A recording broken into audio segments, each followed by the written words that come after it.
नमस्कार, हर हर महादेव, राधे राधे, जय श्री राम, सत श्री अकाल। केम छो? मैं आशा करता हूँ आप सब ठीक होंगे, स्वस्थ होंगे, अपनों का ख्याल रख रहे होंगे, साथ ही खुद भी पॉजिटिव होंगे और आसपास के लोगों को भी पॉजिटिव रख रहे होंगे। आज आपके लिए मैं आचार्य राजकुमार कुछ ऐसा लेकर हाजिर हुआ हूँ। बेहद जुनूनी होते हैं स्वाति नक्षत्र में जन्मे लोग, ये कमजोरियां पड़ती हैं इन पे भारी। स्वाति इस राशि चक्र का 15वां नक्षत्र समूह है जो 186 डिग्री 40 मिनट से 200 डिग्री 0 मिनट तक फैला हुआ है और पूरी तरह से शुक्र के स्वामित्व में तुला में ही निवास करता है। आर्कटूरस ने इसका पता लगाया था, जो बुटीज नक्षत्र समूह में सबसे अधिक चमकने वाला सितारा है। स्वाति का अर्थ है तलवार, जो प्रभुत्व की प्रबल भावना को दर्शाती है। तुला राशि का स्वामी ग्रह शुक्र है और यह दर्शाता है कि इसमें भौतिक और आध्यात्मिक शक्तियां समान रूप से होती है। स्वाति का प्रभाव कुछ अलग ढंग का ही है। इसमें राहु द्वारा शासित नक्षत्र समूह उजागर होता है।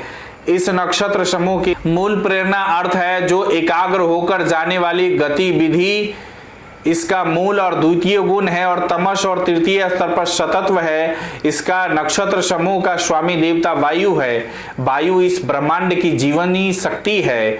इस नक्षत्र समूह का प्रतीक मूंगा या प्रवाल है। नक्षत्र या उसके आकार की पौराणिक कथा की बात करें तो मूंगा या प्रवाल रहस्य के पर्दे में लिपटा हुआ है, क्योंकि इसमें अपने आप में बहुत सी विशेषताएं हैं। माना जाता है कि यह अपने आप ही उत्पन्न होता है या उस विकास क्रम को भी दर्शाता है जब उत्पत्ति या विकास के लिए बाहरी शक्तियों की आवश्यकता नहीं होती है और विकास क्रम अपने आप ही चलता जाता है। यद्यपि मूंगा या प्रवाल एक ठोस पदार्थ की तरह लगता है और यह अनिवार्यतः कोई समुद्री जीव भी नहीं है। असल में यह एक समुद्री उत्पाद या फसल है। समुद्री परिवेश के कारण मूंगा या प्रवाल कठोर और ठोस हो जाता है। साथ ही मूंगे या प्रवाल का उन लोगों पर भारी मानसिक प्रभाव पड़ता है जो इसे महसूस करते हैं।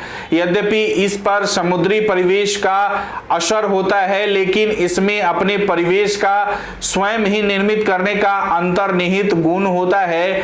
यही स्थिति मनुष्यों की भी है। वे अपने परिवेश से प्रभावित तो होते हैं, लेकिन उनमें अचानक अपने आप को बदलने की क्षमता भी होती है। स्वाति विकास की आदिम अवस्था है, जब विकास अकेली कोशिका से या अलैंगिक बिना किसी यौन क्रिया के होता है, तथा बहुत सी ऐसी प्राचीन कथाएं हैं जब ऋषि अपने विचार, कल्पना, वाणी, कान, नाक, पसीने आदि से कुछ भी उत्पन्न कर देते थे। सच तो यह है कि प्रजनन की क्रियाएं तुला राशि में स्वाति के प्रभाव से ही शुरू हुई है।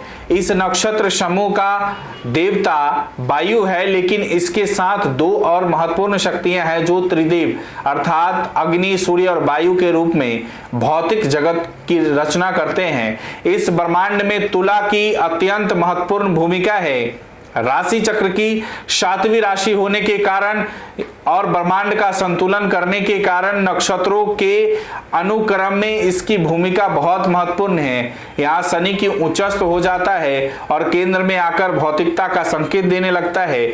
आत्मिक ग्रह सूर्य की निस्तेज होने लगता है, जो यह दर्शाता है कि आत्मिक शक्तियां क्षीण हो जाती है, इसलिए आत्म संतुष्टि जर पकड़ने लगती है और यह अहंकार केंद्र में अपनी जगह बना लेता है।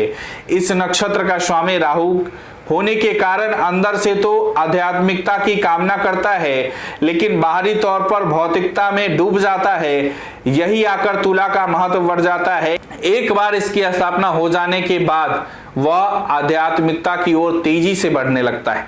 इनकी गुण और प्रेरक शक्ति की बात करें तो तमस मूल रूप में और द्वितीय स्तर पर रहता है और सतत्व तृतीय स्तर पर इस नक्षत्र समूह का प्रतीक मूंगा या प्रवाल है, जो अपनी उत्पत्ति से ही बहुत आकर्षक है। मूंगा या प्रवाल एक कठोर चूनेदार कंकाल है जो किन्हीं समुद्री जीवों से निकला हुआ है, लेकिन यह समुद्री जीव नहीं बल्कि समुद्र का एक उत्पाद माना जाता है।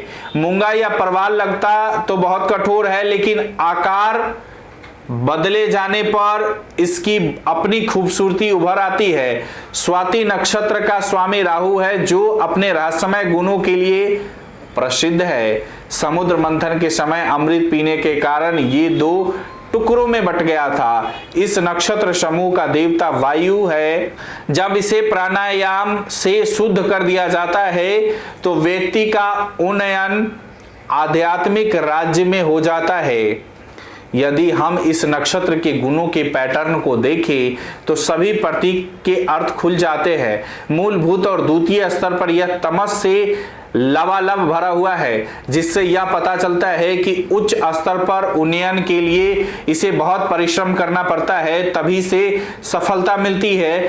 तृतीय स्तर पर सतत हावी हो जाता है, जिससे यह पता चलता है कि अगर सचमुच प्रयास किए जाए तो व्यक्ति अहंकार या अज्ञान के पर्दे को काफी हद तक चीर कर आगे बढ़ जाता है। नक्षत्र के गुण और व्यक्तित्व की बात करें तो स्वाति राहु शुक्र के समन्वय में एक ऐसी शक्ति अंतर्निहित होती है जो नाटकीय ढंग से सारे वातावरण को बदल देती है। इसकी अंतर्निहित शक्ति इतनी गहन होती है कि इससे इनके जीवन में आमूलचूल परिवर्तन लाया जा सकता है। इस राशि में जन्मे लोग बेहद जुनूनी होते हैं और पूरी तरह से अपनी बुद्धि का उपयोग करते हुए अपनी योजना बनाते हैं। आपके कार्यों का उद्देश्य व्यक्तिगत लाभ हासिल करना ही होता है, क्योंकि आपके जीवन में आत्मतुष्टि ही सबसे अधिक प्रेरक शक्ति रहती है। हर काम में आपका पूरा व्यक्तित्व समाया रहता है। जब आप तकलीफ में होते हैं तो आप घबराते नहीं हैं, क्योंकि आपका दृढ़ विश्वास होता है कि जब फल मिलने का समय आएगा तो इन बातों का कोई अर्थ नहीं रह जाएगा। आप कर्म में ही सुख ढूंढते हैं, लेकिन सुख के पीछे नहीं भागते।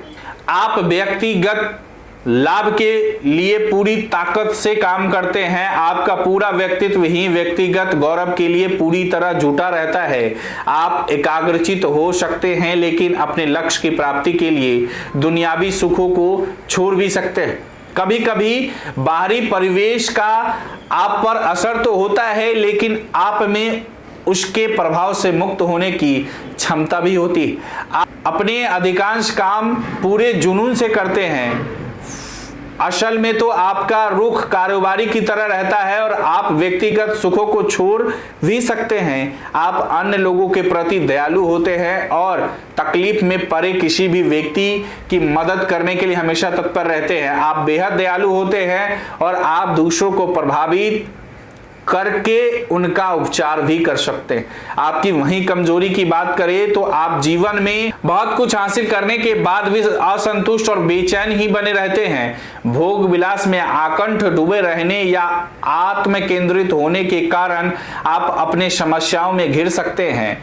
आपको अपनी शक्ति संगठित करना सीखना होगा, क्योंकि विध्वंस की प्रवृत्तियां आप पर भारी पड़ सकती है। आप बेहद संवेदनशील होते हैं और बहुत जल्दी नाराज हो जाते हैं। अगर आपको यह वीडियो अच्छी लगी हो तो इसे फेसबुक और यूट्यूब पर शेयर और लाइक जरूर करें। मुझे दीजिए इजाजत, फिर मिलते हैं अगली वीडियो के साथ। नमस्कार, राधे राधे।